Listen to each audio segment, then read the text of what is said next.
नमस्कार दोस्तों, चलिए जानते हैं देश और दुनिया की महत्वपूर्ण 25 बड़ी खबरों को सिर्फ 10 मिनट में। लेकिन उससे पहले आप हमें कमेंट में यह जरूर बताएं कि आप इस वीडियो को कहां से देख रहे हैं और अभी तक आपने इस चैनल को सब्सक्राइब नहीं किया है तो सब्सक्राइब जरूर कर ले। तो चलिए अब खबरों में आगे बढ़ते हैं। मध्य पूर्व में जारी जंग के बीच अगर होर्मुज स्ट्रेट बंद होता है तो भारत की करीब 40% तेल सप्लाई प्रभावित हो सकती है।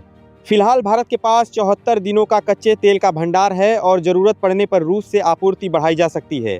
विशेषज्ञों का कहना है कि अगर युद्ध लंबा चला तो पेट्रोल डीजल की कीमतों पर असर पड़ सकता है, लेकिन सरकार ने हालात संभालने का भरोसा दिया है। असम विधानसभा चुनाव 2026 के लिए इंडियन नेशनल कांग्रेस ने 42 उम्मीदवारों की पहली सूची जारी की है। असम कांग्रेस अध्यक्ष गौरव गोगोई को जोरहाट सीट से टिकट मिला है। कई अहम सीटों पर नए चेहरों को मौका देकर कांग्रेस ने चुनावी तैयारी तेज कर दी है। तमिलनाडु विधानसभा चुनाव 2026 के लिए द्रविड़ मुन्नेत्र कझागम ने मुख्यमंत्री एम.के. स्टालिन के नेतृत्व में 21 दलों का महागठबंधन तैयार किया है। गठबंधन में शामिल इंडियन नेशनल कांग्रेस को 28 सीटों पर चुनाव लड़ने का मौका मिला है। साथ ही एक राज्यसभा सीट भी आरक्षित की गई है। सीट बंटवारे पर अंतिम सहमति के बाद अब सभी दल चुनावी मैदान में उतरने की तैयारी में जुट गए हैं। मिडिल ईस्ट में बढ़ते तनाव के बीच राजस्थान के नागौर निवासी दलीप सिंह की ईरानी मिसाइल हमले में मौत हो गई। 22 जनवरी 2026 को मर्चेंट नेवी ज्वाइन करने वाले दलीप ओमान के खासब पोर्ट पर खड़े क्रूड ऑयल टैंकर पर ड्यूटी कर रहे थे, तभी हमला हुआ। जहाज बुरी तरह क्षतिग्रस्त हो गया और कंपनी ने 3 दिन बाद उनकी मौत की पुष्टि की। गांव में शोक की लहर है, जबकि परिवार शव के भारत लाए जाने का इंतजार कर रहा है। ईरान के साथ बढ़ते युद्ध तनाव के बीच अमेरिकी राष्ट्रपति डोनाल्ड ट्रंप ने ब्रिटेन के प्रधानमंत्री कियर स्टारमर की तुलना विंस्टन चर्चिल से करते हुए तीखी टिप्पणी की है। ट्रंप ने ब्रिटेन, स्पेन और कनाडा की नीतियों पर नाराजगी जताई और आर्थिक कूटनीतिक कदमों के संकेत दिए। इससे अमेरिका और उसके पारंपरिक सहयोगियों के रिश्तों में खटास साफ नजर आ रही है। ईरान के सुप्रीम लीडर अली खामेनेई के राजकीय अंतिम संस्कार को फिलहाल टाल दिया गया है। सरकारी मीडिया के अनुसार तेहरान की इमाम खोमेनी मस्जिद में समारोह शुरू होना था, लेकिन जरूरी तैयारियां पूरी न होने के कारण कार्यक्रम स्थगित कर दिया गया। इस बीच इजराइल ने कड़ी चेतावनी देते हुए कहा है कि क्षेत्र में किसी भी उकसावे का जवाब सख्ती से दिया जाएगा, जिससे हालात और तनावपूर्ण हो गए हैं। बिहार की राजनीति में बड़े बदलाव के संकेत मिल रहे हैं। सूत्रों के मुताबिक मुख्यमंत्री नीतीश कुमार को राज्यसभा भेजे जाने की तैयारी है और वे 16 मार्च के बाद इस्तीफा दे सकते हैं। वहीं उनके बेटे निशांत कुमार को डिप्टी सीएम बनाए जाने की चर्चा है। अब सवाल है कि जेडीयू की ओर से बिहार का अगला मुख्यमंत्री कौन होगा। इसे लेकर सियासी अटकलें तेज हो गई हैं। महाराष्ट्र में राज्यसभा की एक सीट को लेकर महाविकास अघाड़ी में घमासान तेज हो गया है। इंडियन नेशनल कांग्रेस ने राष्ट्रहित का हवाला देते हुए शिवसेना यूबीटी से यह सीट अपने लिए मांगी है, जबकि शरद पवार के नाम की भी चर्चा है। 16 मार्च को होने वाले चुनाव से पहले कांग्रेस, शिवसेना, यूबीटी और एनसीपी-एसपी के बीच अंतिम फैसले को लेकर बैठकों का दौर जारी है।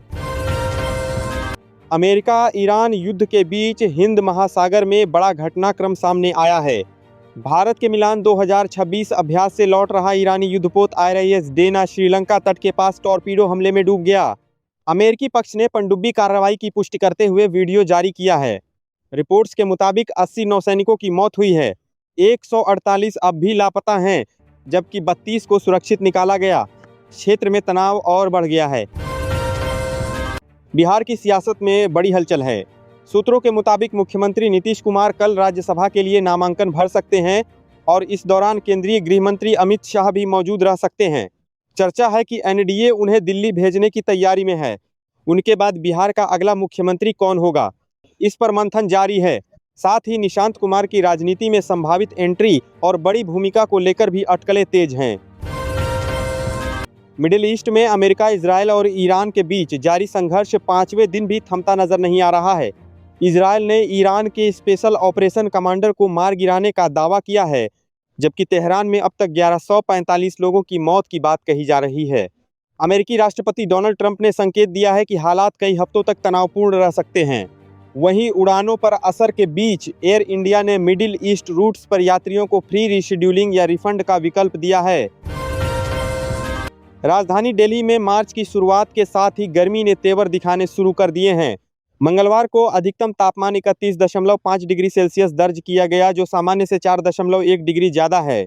जबकि न्यूनतम तापमान 15.6 डिग्री रहा।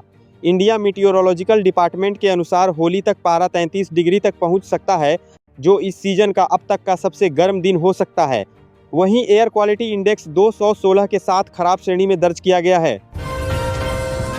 दिल्ली में राष्ट्रपति द्रौपदी मुर्मू 2 मार्च को दिल्ली लखपति बिटिया योजना का शुभारंभ करेंगी। योजना में जन्म और स्कूल के महत्वपूर्ण पड़ावों पर कुल 56,000 रुपये जमा होंगे।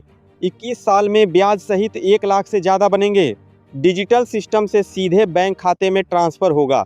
पात्रता: दिल्ली में जन्मी बेटियां, वार्षिक आय 1.2 लाख तक वाले परिवार, प्रति परिवार 2।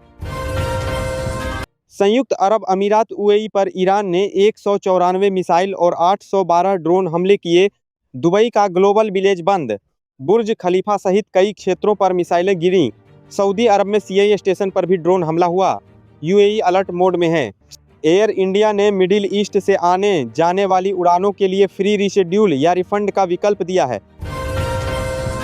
भारतीय जनता पार्टी ने महाराष्ट्र के राज्यसभा चुनाव के लिए 4 उम्मीदवारों की घोषणा की। केंद्रीय मंत्री और आरपीआई प्रमुख रामदास अठावले एक बार फिर राज्यसभा में जाएंगे, जबकि भाजपा महासचिव विनोद तावड़े पहली बार चुने जाएंगे। साथ ही माया चिंतामणि इवनाते और रामराव वड़कुत्ते को भी उम्मीदवार बनाया गया है। ये सीटें 10 राज्यों की 37 सीटों में से महाराष्ट्र की 4 सीटों के लिए हैं, जहां अप्रैल 2026 में विधानसभा कार्यकाल समाप्त हो रहा है। सोने और चांदी के ईटीएफ में बड़ी गिरावट दर्ज की गई है। मिडिल ईस्ट में जारी युद्ध के बीच गोल्ड ईटीएफ के दाम 3-4%, जबकि सिल्वर ईटीएफ में 7% से अधिक गिरावट आई है। एक्सपर्ट्स का कहना है कि जियो पॉलिटिकल तनाव के कारण निवेशकों ने जल्दी पैसे निकाले, जिससे होली पर इन ईटीएफ की कीमतें अचानक नीचे आ गईं।